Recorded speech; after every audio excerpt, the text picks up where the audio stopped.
అసలు మనం చూసినాం అందరం కూడా మీడియా వాళ్ళకి ఆంక్షలు పెట్టినారు మనం చూడలేదా బ్యాన్ చేసినారు మనం చూడలేదా వాళ్ళ ఇళ్ళ చుట్టూ కంచెలేసుకొని కాపలా పెట్టుకొని దొరల్లాగా బతికి చూడలేదా తెలంగాణ రాష్ట్రంలో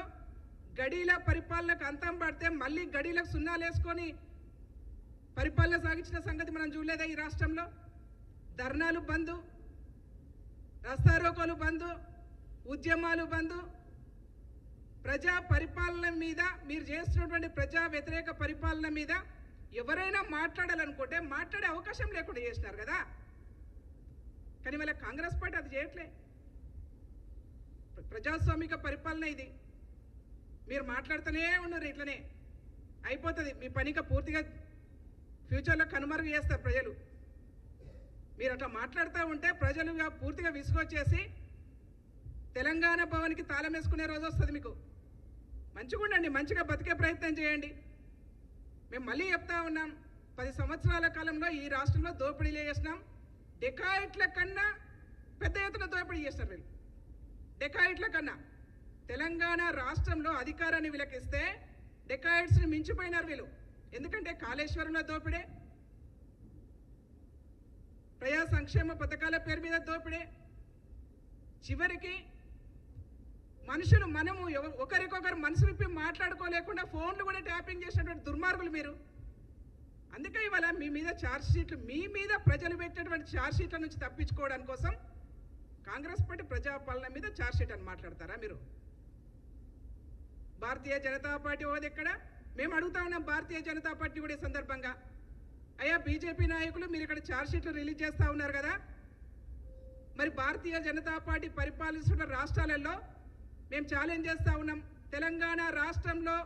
ఇంప్లిమెంటేషన్ చేస్తున్నటువంటి ప్రజా సంక్షేమ పథకాలను మీ రాష్ట్రాల్లో ఎక్కడైనా చేస్తూ ఉన్నారో మీరు చెప్పండి ధైర్యంగా ఈటల రాజేందర్ గారు కానీ కిషన్ రెడ్డి గారు కానీ ఇంకెవరు కానీ మీరు మాట్లాడుతూ ఉన్నారు కదా పొద్దుగాలేసి మీ రాష్ట్రాల్లో మీరు ఏం చేస్తున్నారో చెప్పుకోండి మీరు ఎందుకు చేయలేకపోతున్నారో చెప్పుకోండి అది చేత కాదు ఎవరికి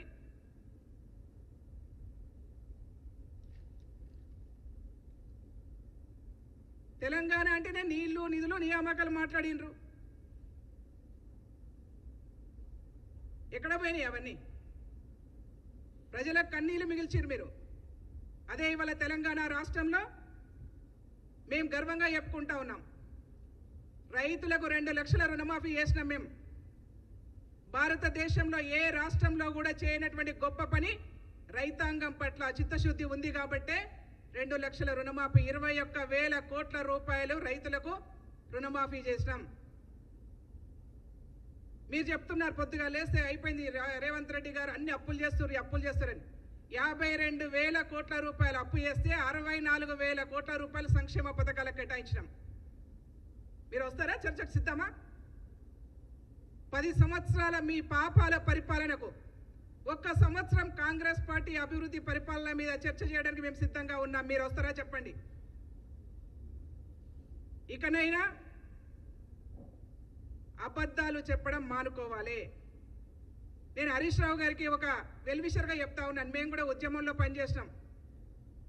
టీఆర్ఎస్ ఫౌండర్గా పనిచేసినాం తెలంగాణ జెండాలు పట్టుకున్నాం రస్తారోకోలు చేసినాం ధర్నాలు చేసినాం తన్నులు తిన్నాం అరెస్టులైనాం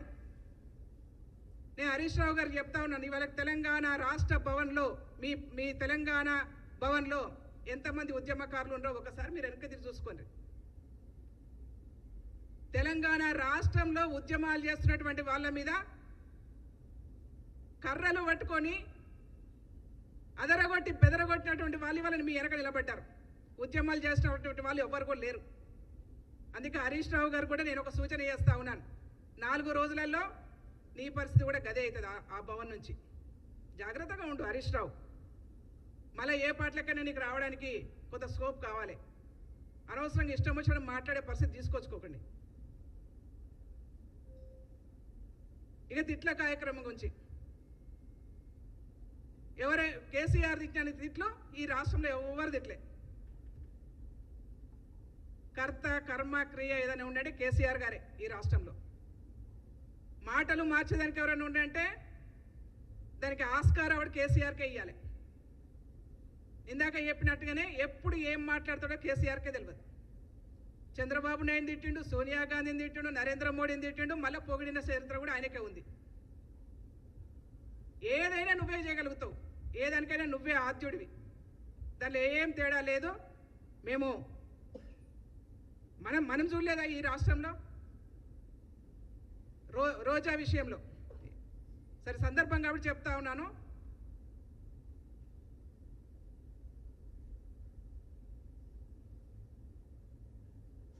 రోజాను ఎన్ని మాటలు మాట్లాడిరో మనకు తెలుసు. ఇక్కడ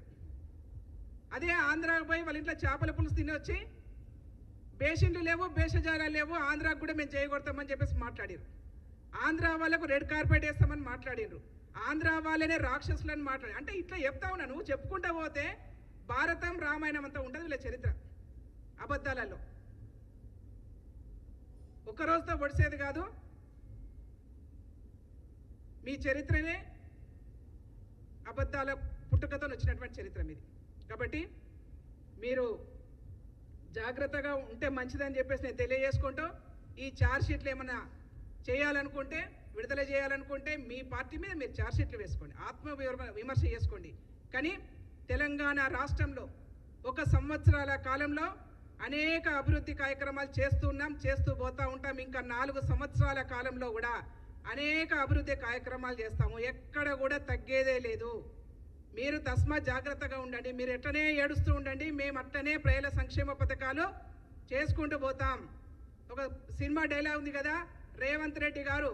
ఈ రాష్ట్రంలో ప్రజా సంక్షేమం కోసం ఎక్కడ కూడా తగ్గడని చెప్పేసి నేను మరొకసారి తెలియజేసుకుంటూ, తెలంగాణ రాష్ట్ర ధ్యేయం కోసం, తెలంగాణ రాష్ట్ర ప్రజల సంక్షేమం కోసం నిరంతరం కృషి చేస్తామని కూడా ఈ సందర్భంగానే తెలియజేస్తా ఉన్నా.